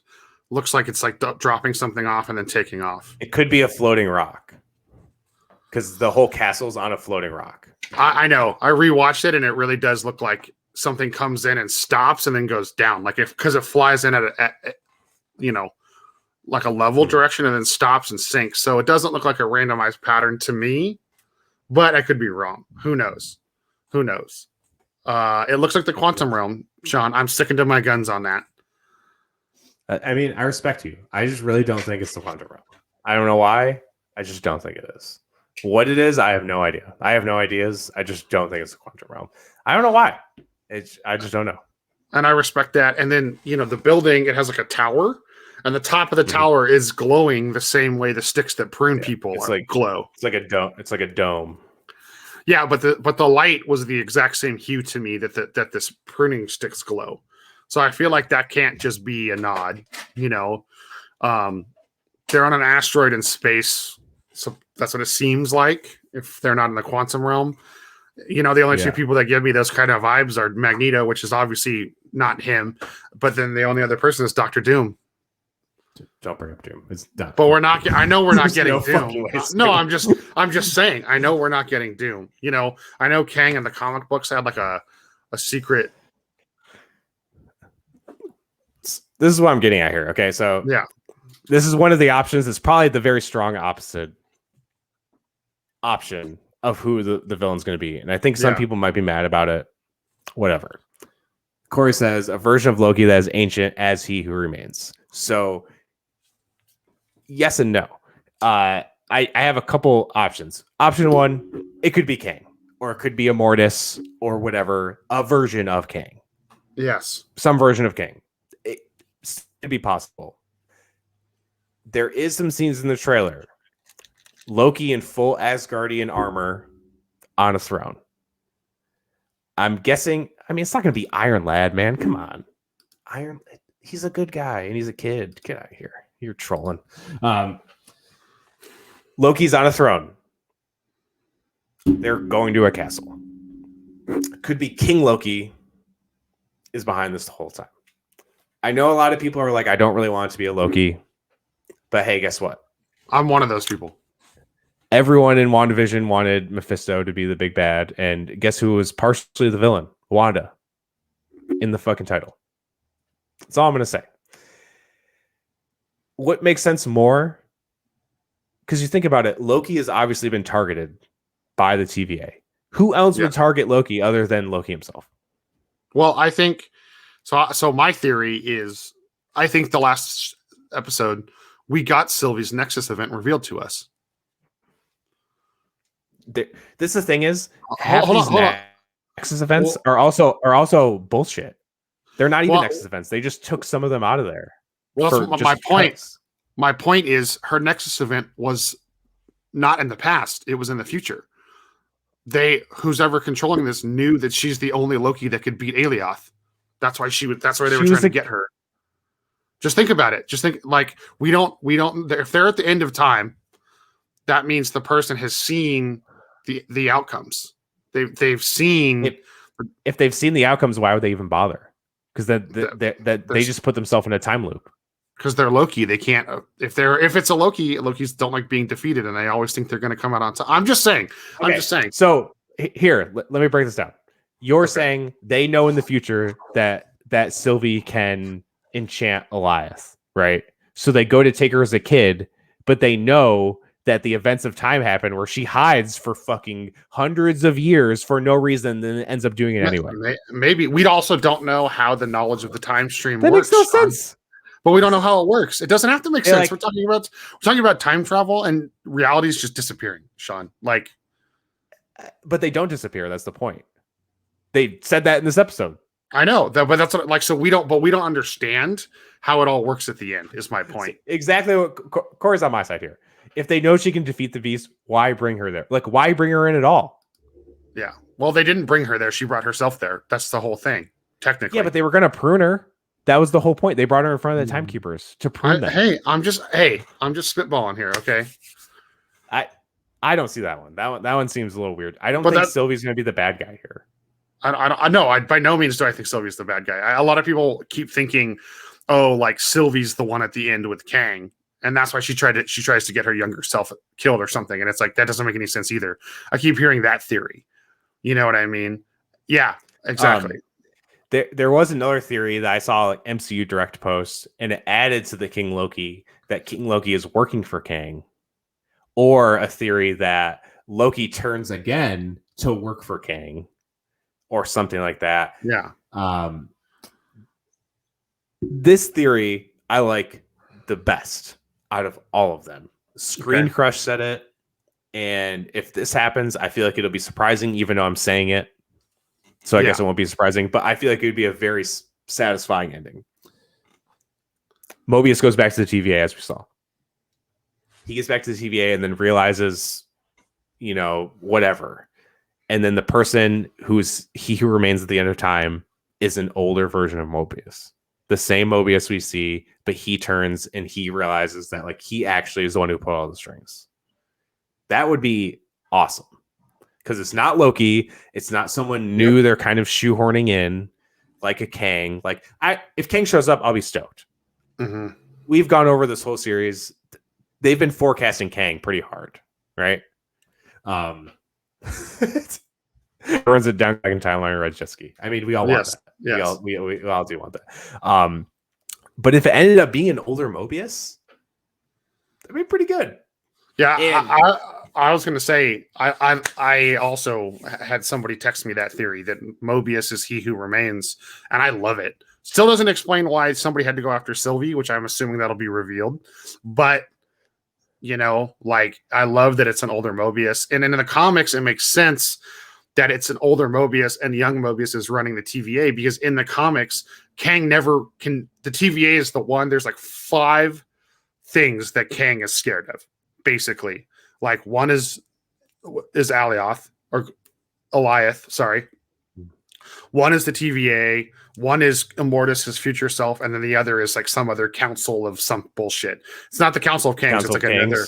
No, there's another entity, the Republic of something, I think is what it was on the wiki page. And they also control aspects of time. So, like, those are the only things that Kang is scared of in the comics. He's not even technically scared of the Avengers. He just gets bested by them. So, like, mostly the Young Avengers. Yeah, I would assume the TVA stays around after this, especially if we're getting season 2 of Loki, you know? Maybe. So I like or that Loki theory. and about something else. Yeah, that's true. I like the theory of Mobius being he who remains, you know? Yeah. And New Rockstars did bring up something very similar, and I wanted to talk about this about expectation. So when it's likely not Kang, if everyone goes around and be like, man, that finale sucked because it wasn't Kang. Like, no, you just wanted something and it didn't happen. Exactly. Like that's like, it's the same thing I have with WandaVision. And like I said, WandaVision finale was fucking beautiful and amazing. It was heartbreaking. So you thinking putting the fucking devil in the end of it would have done anything for it? Like, no. It just would have been confusing. Oh, the devil's here and then he got defeated in 2 seconds. That's stupid as fuck. Yeah. You know? And this something in this could still lead to Kang, even if it isn't Kang directly. You know what I mean? Yeah. Kang or Immortus or whatever. Like, we're getting like a Kang auxiliary moment for sure. Yeah, like, you know, time being an array. Like, everyone's been saying Kang since Endgame, since they started fucking with time. Like, Kang, and we know Kang is coming. Like, it's been announced. He's coming in Ant-Man and the Wasp. Like, he's coming. So if we don't get him now, whatever. We're gonna get him.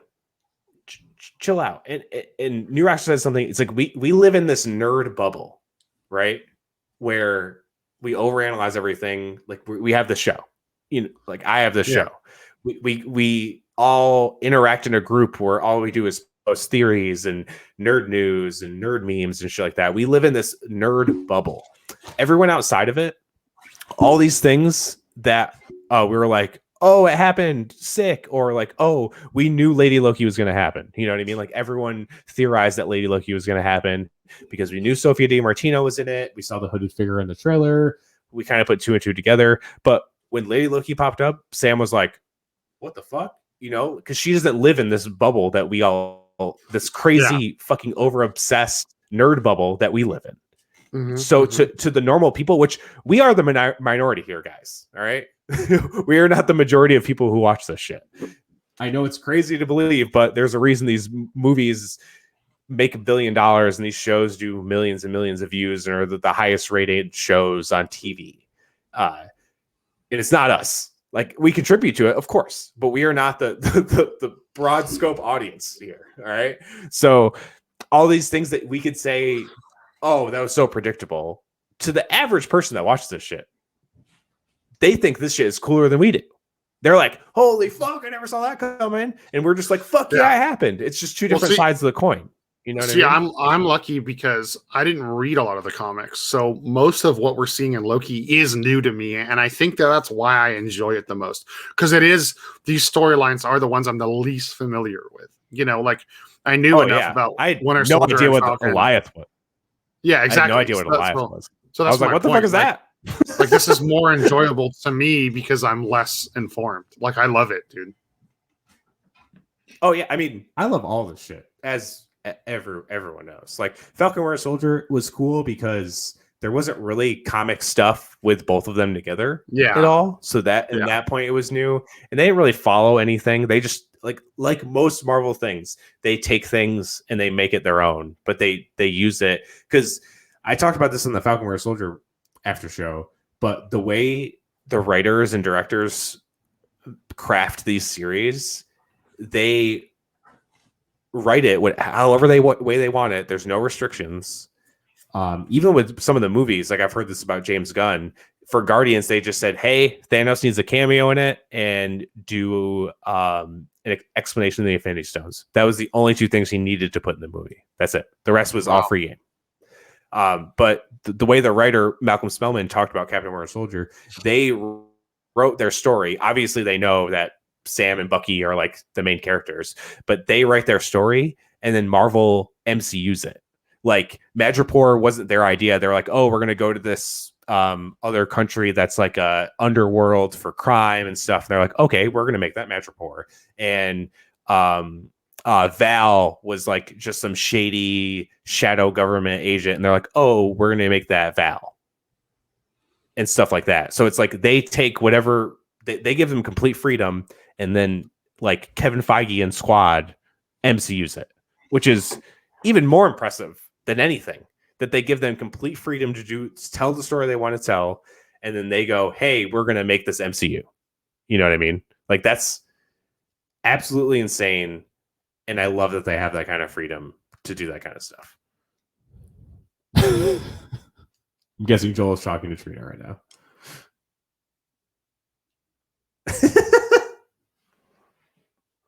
Amazing.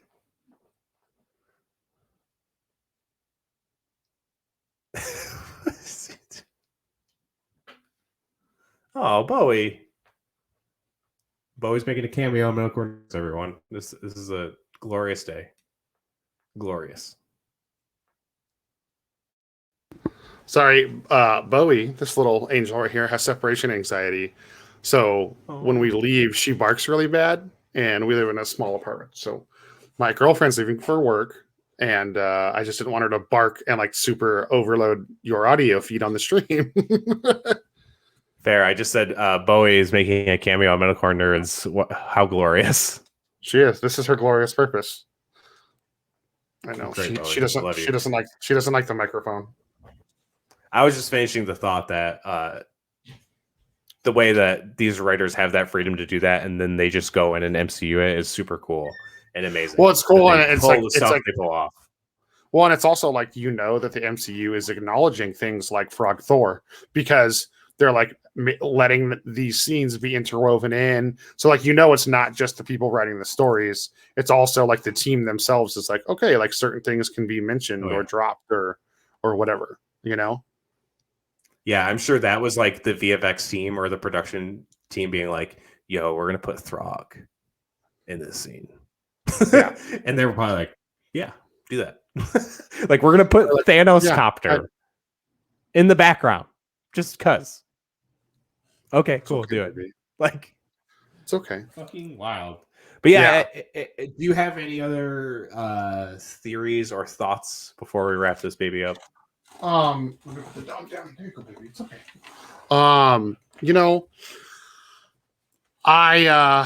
We haven't gotten full suit of armor, Loki. I would love to see that. I don't think that's who he's fighting. I think it's going to be like, hey, like whatever. There's still going to be one more challenge at the end of this. And so like someone's going to possibly tempt Loki with that. So I think it's more of a like what could be image that we saw that you referenced. True. Very true.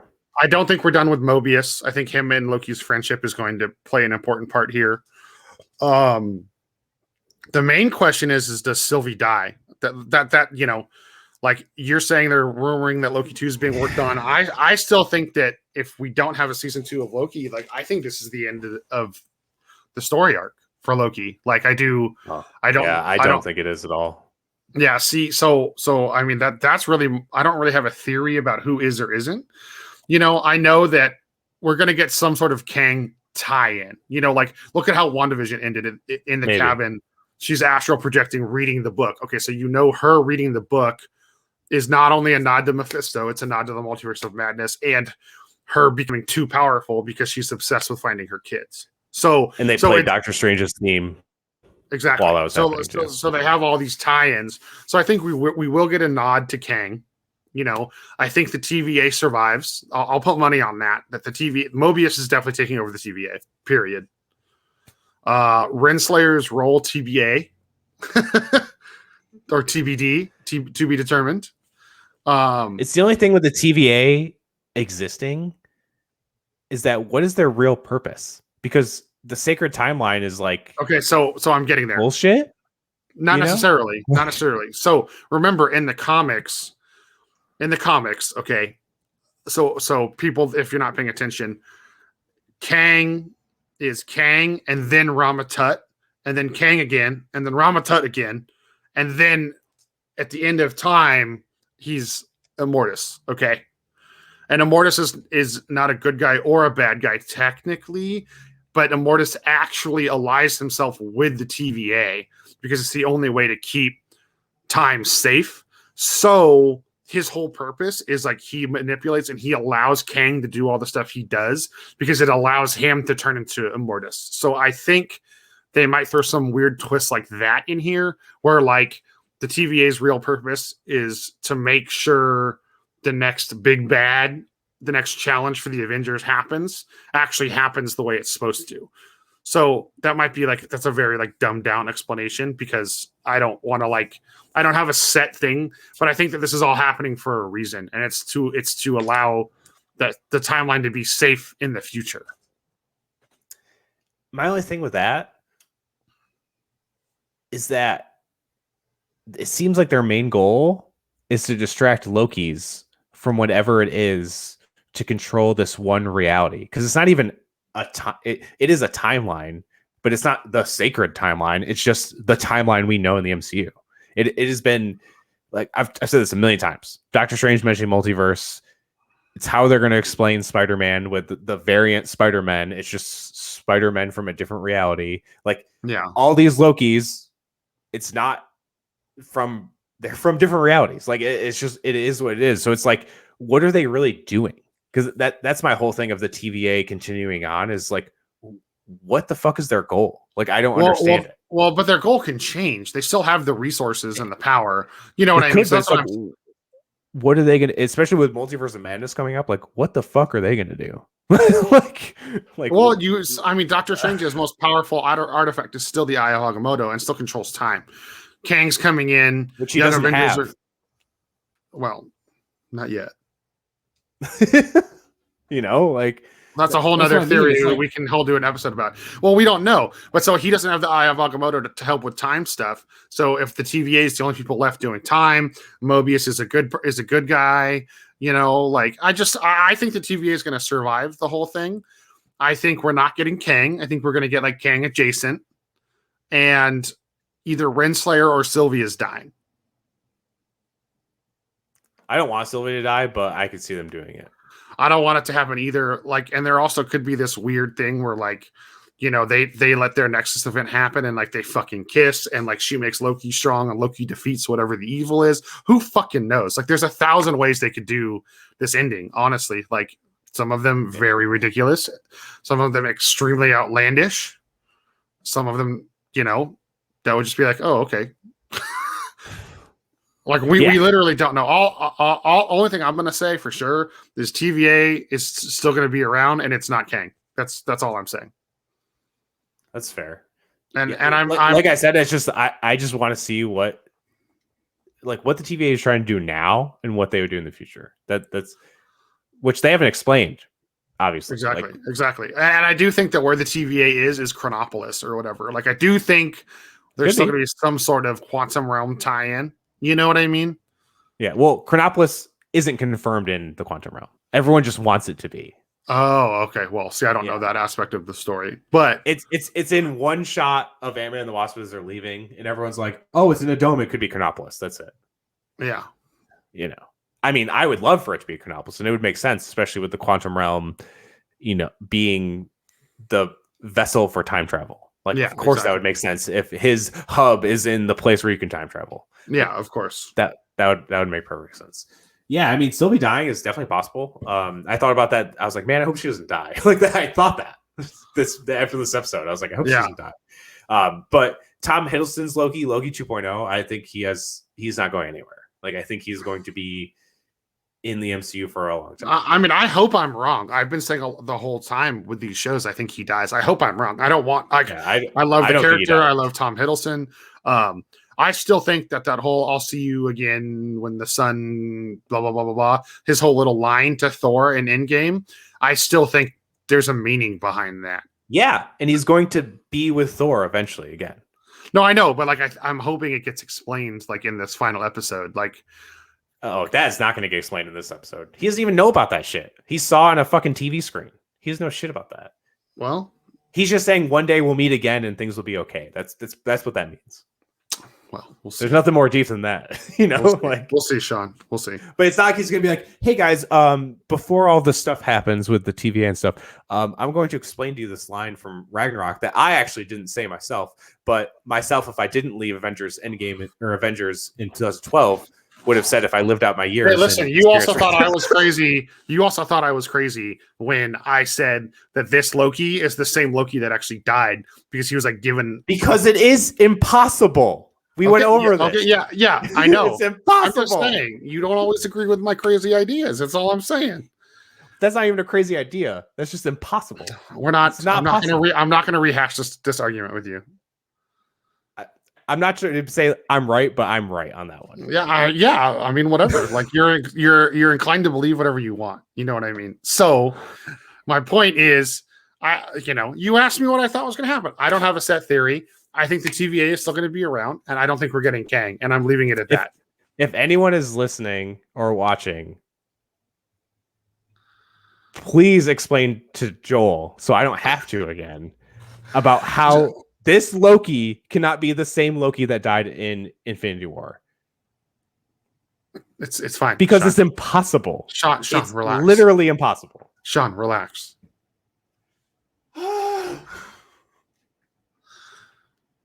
That's like saying the Thanos from Endgame is the same Thanos that collected the stones. It's impossible. Impossible. Listen, we're not going to rehash. I just told you we don't need to rehash this conversation, and you're like trying, you're like digging. Anyway, no, it's because you brought it up, and you're like, we're not going to have this conversation, but I'm going to bring it up and bug you with it. After I already said that you were right, you agreed with me and said I was right. I'll bring up the tape if I have to. No, I'm not arguing. I'm not even arguing you with it right now. Like, anyways. Okay, so Quantum Realm. I think they're in the Quantum Realm. I think we're getting Kang adjacent and not directly Kang. But what does that mean though? So like, because we've got Kang adjacent this whole fucking series. If we're being honest, I mean, like, there's going to be like I just want to know what you mean. Well, there's going to be like a mention or a nod, or like when Kang is introduced in Ant-Man and the Wasp. So whatever happens in this final episode will lean into that and will nod to that. Because I highly doubt that what happens in this is just going to lead into Doctor Strange and the Multiverse of Madness. I highly doubt that. It would make sense because Loki uses magic. I think the events will lead into Spider-Man. Because Loki uses magic, Strange uses magic. It'd be cool for them to team up, But like, I don't think that will. I don't happen. think Loki's going to be in those movies, though. That's what I'm trying to say. Yeah. That's why I think we get an introduction to something that happens in Quantumania. I think, like, whether that it's far down, really. Well, I mean, like I said, I think we're going to get an explanation of Kang or something more with time travel. Like, obviously it's going to time travel. So I think, like I said, it's not going to be something that like we understand as Kang, but then maybe in Quantumania, something that has happened in this series gets tied into Kang and is like, oh, these things that they left unanswered make more sense now. That's what I'm saying. Okay. I think we're getting. No, yeah, I shouldn't say Kang know adjacent. I shouldn't say Kang adjacent. I should say Kang setup. Like, it's like a setup. Gotcha. Yeah, that makes more sense. I didn't know what you meant. That's why I asked, because I was like, no problem. If we get a nod to Kang, I was like, we got like 6 nods to Kang in this episode alone. Right, right. Like I was like, we got a lot of fucking nods. So I was like, they're just gonna have another weird Kang nod, and that's it. That's all we get. Yeah, they're like, hey, we're telling you it's Kang, but it's not. Okay. Yeah, and like we said, it is like the Mephisto thing, but it's also not, because we know for a fact Kang is coming. True. And these are more direct Kang references than Mephisto references. I mean, there was some very there was some very direct ones, like the twins and the birth of the twins and shit like that, and even Agatha, stuff like that. But there's just been so much in this series that's like, Kang, even Renslayer, like they could have picked any judge from the TVA. There's a lot of them, but they picked Renslayer. I highly doubt it's on accident, but Yeah. that would make sense if it's something that we're like, oh, we have no idea what that is, and then we see it later and they tie it back, like the MCU does better than none other. The kings of that, kings and queens of the tiebacks. Dude, same. Like nothing has been overlooked. No, like I agree. Same thought. Because with the tiebacks, nothing's gone unnoticed or untied back. No, like nothing. So like eventually, some of the shit in this show is going to be tied to something, whether it's Loki season 2 or it's like something that's going on in here ties into the main storyline. They've already said that. You don't have to watch the shows, but you should. But what has tied in? That's what I'm saying. The tie-in hasn't been delivered yet. So whether it's Loki being reintroduced to the main Avengers squad and timeline, or I thought it was going to be the time bomb, but it seems like that went away in episode 2. I do think hopefully that gets explained. Hopefully, but I mean, I guess or they just rectified it. I guess I don't know. I mean, I guess they didn't explain it. They just went the next or the episode after. It was just fine. The monitor was just straight. I mean, I think there still could be like a twist and like because so what's the auxiliary purpose of all Lokis? They stab everyone in the back. So what if this whole that too? What if this whole thing was Sylvie getting the other Loki's trust, Loki 2.0's trust because she needed it? And what if all those bombs she sent? What if I was right last episode? She sent those bombs to try to prune every Loki in existence. Because she didn't know that this void place existed. So what if she really was like jealous or mad, and we still haven't fully explained or learned why she hates being called Loki? Still, I think she just wanted her own identity. I mean, we'll see. I don't really think that one needs an explanation. I don't think it does either. But who fucking knows? The bombing still hasn't been really touched on or explained.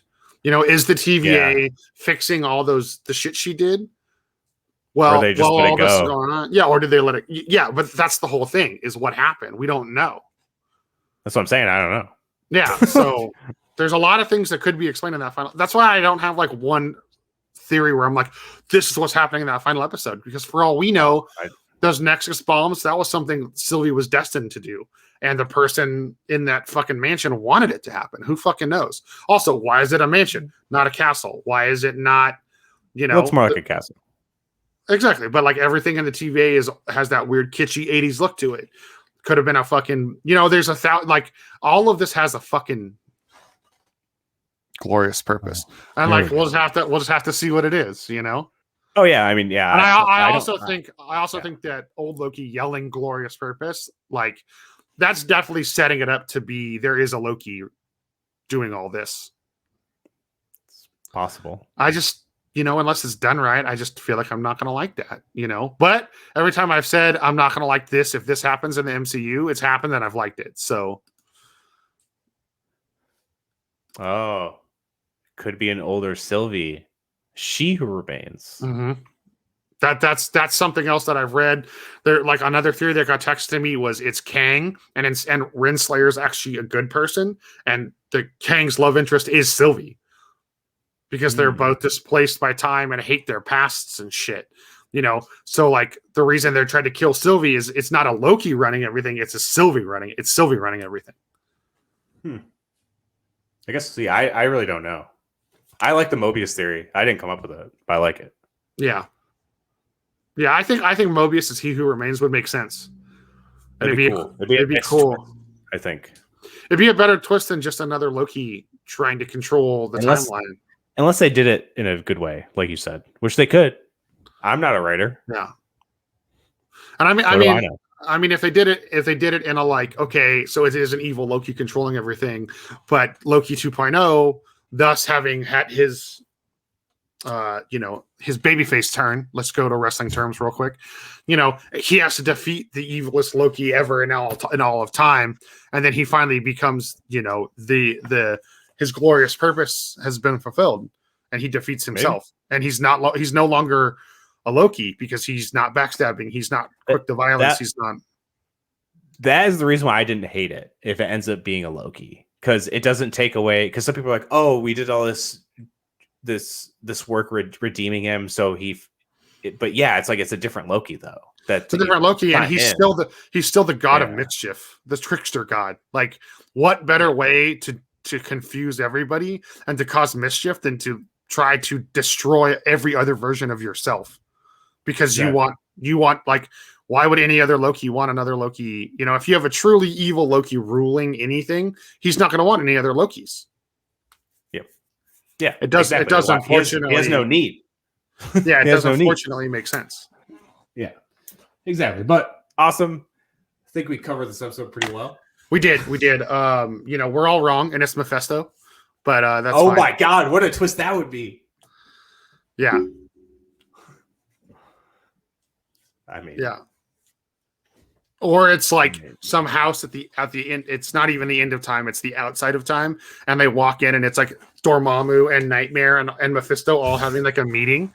Oh, there we go. Now I'm just off all the of them deep end. together. Yeah, Now all it's like all of them sitting around a table playing poker. You know, exactly. with baby Thanos Oh my god. in a cradle next to the table. Yeah, I still think also something with like it looked like the quantum realm and the power source and the dome on that building. I'm telling you, in my brain, it glows the same color as the pruning sticks. So like, you know, and then Loki, you know, Sylvie saved all the bombs. Like, I think the energy or like the devices they're using, like maybe there's some sort of harvesting going on, and that's why Probably magic. yeah, whatever Alioth was eating might have been getting sent to this building, but then why? Is that how they power the TVA and keep the facade? Like, who knows? Like, there's so many questions. Again, some of those things probably won't get explained and don't really need to be. You know. Yeah, you know what, Sean? Fuck this. It's Magneto. That's who we're seeing. Great episode. Like, bye everyone. I'm Joel Cupcake, and I'm out, dude. Oh my god. All right, well, thank you guys. If you are watching along live, thank you very much. Follow the Twitch if you haven't. If you are listening to this via podcast or YouTube after, please take a screenshot, post it, share it with your friends, join the Facebook group, join the Discord, follow us on social media. If you have any theories, tweet at us. All right, I want to hear your theory. Shoot them at me. Okay. Also, Sean, I want to document it on video. This is my official pitch. Oh, if you do the if you do the what if review, I want Corey to do it with you. I'm down. I think that'd be Corey, tight. if you want to do it, message me. I think that'd be tight because he knows a lot. So it'd be cool to have two of you that are both very well informed also talking about like the whole what ifs and all that shit. We'll talk. Oh, look at this. Look at this. We'll talk. So you're so fucking mysterious, Awaken the Dead. He is mysterious. I love it, dude. Have you seen it's Mysterio. Oh, dude, confirmed, dude. Confirmed. Oh, so in that building is the Sinister Six. Duh, makes sense. Ties into Spider-Man. There we go, dude.